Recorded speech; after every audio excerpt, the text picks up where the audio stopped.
ওং নমো শ্রীমদ্ ভগবতে বাসুদেবায় নমঃ।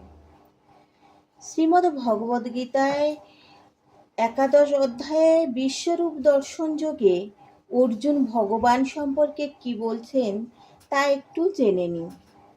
অর্জুন বলছেন, হে আমার প্রিয় সখা ভগবান, তুমি বায়ু, যম, অগ্নি, বরুণ, চন্দ্র, প্রজাপতি, ব্রহ্মা ও প্রপিতামহ।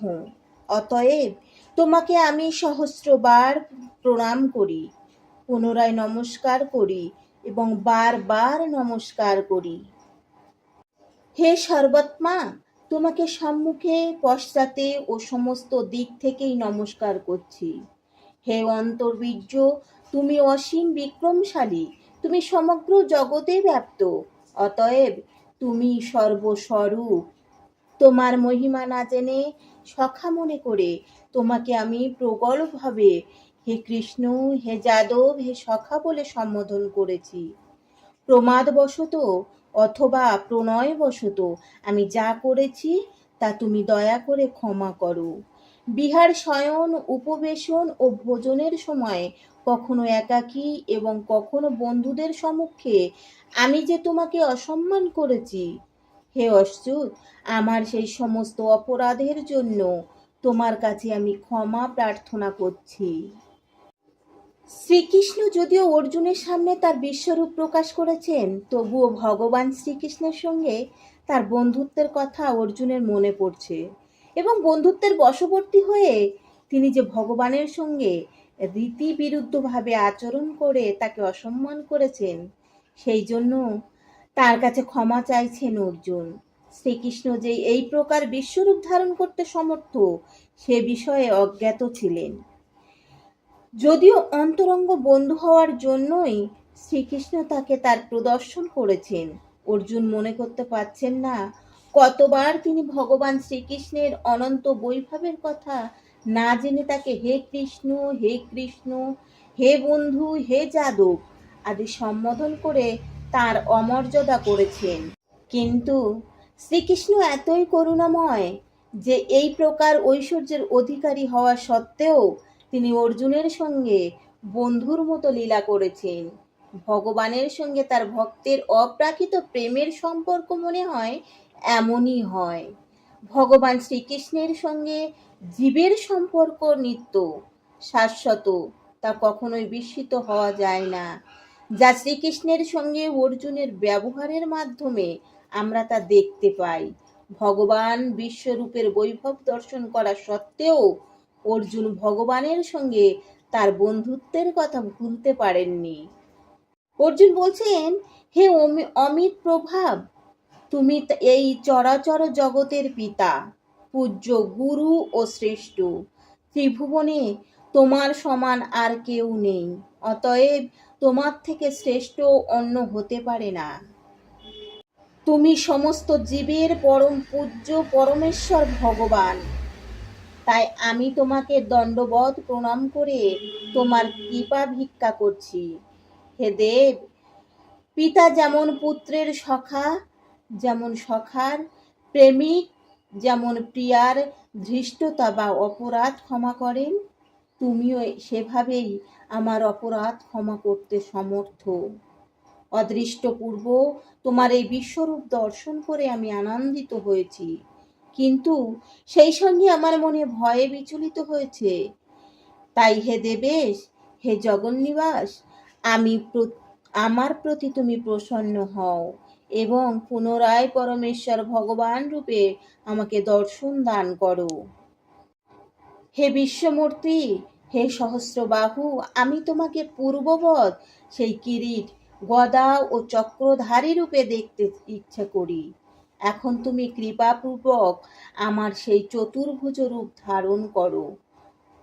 আমার যে প্রিয় চতুর্ভুজ রূপ সেটি তুমি ধারণ করো। শ্রী ভগবান বললেন, হে অর্জুন, আমি প্রসন্ন হয়ে তোমাকে আমার অন্তরঙ্গা শক্তির দ্বারা জড় জগতের অন্তর্গত এই পরম রূপ দেখালাম। তুমি ছাড়া পূর্বে আর কেউই এই অনন্ত আদি ও তেজময় রূপ দেখেনি। অর্জুন ভগবানের বিশ্বরূপ দর্শন করতে চেয়েছিলেন, তাই ভগবান শ্রীকৃষ্ণ তার ভক্ত অর্জুনের প্রতি কৃপাপরবশ হয়ে তাকে তার জ্যোতির্ময় ঐশ্বর্যময় বিশ্বরূপ দেখিয়েছিলেন। তার এই রূপ ছিল সহস্র সূর্যের মতো উজ্জ্বল এবং তার অসংখ্য মুখমণ্ডল দ্রুত পরিবর্তিত হচ্ছিল। শ্রীকৃষ্ণ তার প্রিয় সখা, প্রিয় বন্ধু, প্রিয় ভাই, প্রিয় সখার মনোবাঞ্ছা পূর্ণ করার জন্য এই রূপ দেখিয়েছিলেন। মানুষের বুদ্ধির অগম্য এই অন্তরঙ্গা চিচ্ছত্বের প্রভাবে শ্রীকৃষ্ণ এই রূপ প্রকাশ করেছিলেন। অর্জুনের আগে কেউই ভগবানের এই বিশ্বরূপ দর্শন করেননি, কিন্তু অর্জুনকে দেখানোর ফলে অন্তরিক্ষে স্বর্গলোক ও অন্যান্য গ্রহলোকের ভক্তরাও তার এই রূপ দর্শন করতে সক্ষম হয়েছিলেন। এর আগে তারা এই রূপ কখনো দেখেনি, কিন্তু অর্জুনের জন্য তারাও তা দর্শন করতে সক্ষম হয়েছিলেন। পক্ষান্তরে বলা যায়, ভগবান শ্রীকৃষ্ণ কৃপা করে অর্জুনকে তার যে বিশ্বরূপ দেখিয়েছিলেন, পরম্পরা ধারায় অধিষ্ঠিত অন্যান্য গ্রহলোকের ভক্তেরাও তার সেই রূপ দর্শন করার সুযোগ পেয়েছিলেন। শ্রীকৃষ্ণ যখন শান্তির প্রস্তাব নিয়ে দুর্যোধনের কাছে গিয়েছিলেন, তখন তিনি তাকেও এই রূপ দেখিয়েছিলেন। দুর্ভাগ্যবশত দুর্যোধন সেই শান্তির প্রস্তাব গ্রহণ করেননি, কিন্তু সেই সময় শ্রীকৃষ্ণ তার বিশ্বরূপের আংশিক প্রকাশ করেছিলেন, কিন্তু তার সেই রূপ ছিল অর্জুনকে প্রদর্শিত রূপের থেকে ভিন্ন। এখানে স্পষ্টভাবে বলা হয়েছে যে এই রূপ এর আগে কেউ কখনো দেখিনি, একমাত্র অর্জুন ছাড়া।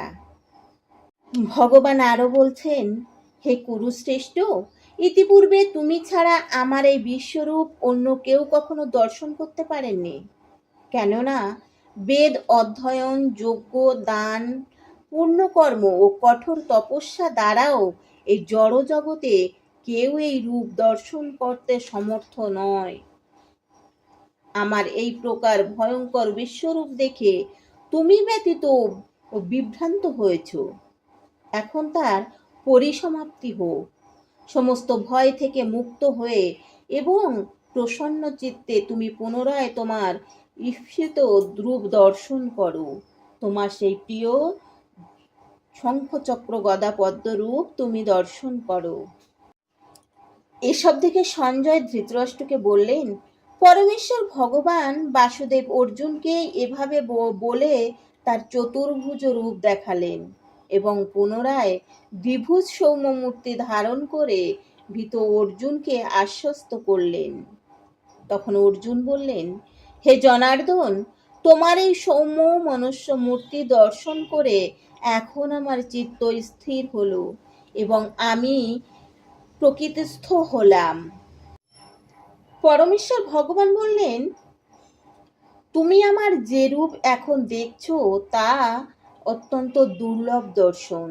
দেবতারাও সর্বদা এই রূপের দর্শন আকাঙ্ক্ষী। তুমি তোমার দিব্য চক্ষুর দ্বারা আমার যে রূপ দর্শন করেছো, কেউই বেদ অধ্যয়ন, তপস্যা, দান ও পূজার দ্বারা আমাকে এভাবে দর্শন করতে সমর্থ হয় না। হে অর্জুন, হে পরমতপ, অন্যান্য ভক্তির দ্বারাই কেবল এভাবে তোমাকে তত্ত্ব জানা যায়, দর্শন করা যায় এবং আমার চিন্ময় ধামে প্রবেশ করার জন্য সমর্থ হওয়া যায়। হে পাণ্ডব, যিনি ভক্তিযুক্ত হয়ে আমার সেবা করেন, আমার প্রতি নিষ্ঠাপরায়ণ, আমার ভক্ত, জড়বিশেষ আসক্তিরহিত এবং সমস্ত প্রাণীর প্রতি শত্রুভারহিত, তিনি অবশ্যই আমাকে লাভ করেন। ভগবানের বিশ্বরূপ দর্শন করা সকলের পক্ষে সম্ভব নয়। এ সৌভাগ্য সকলের হয় না। ভগবান শ্রীকৃষ্ণ নিজেই বলেছেন যে, অর্জুন, তুমি ছাড়া আমার এই রূপ এর আগে কেউ কখনো দেখেনি। একমাত্র ভগবানের কৃপা ছাড়া, ভগবানের করুণা ছাড়া এই রূপ দর্শন করা কোনো ভক্তের পক্ষে সম্ভব নয়।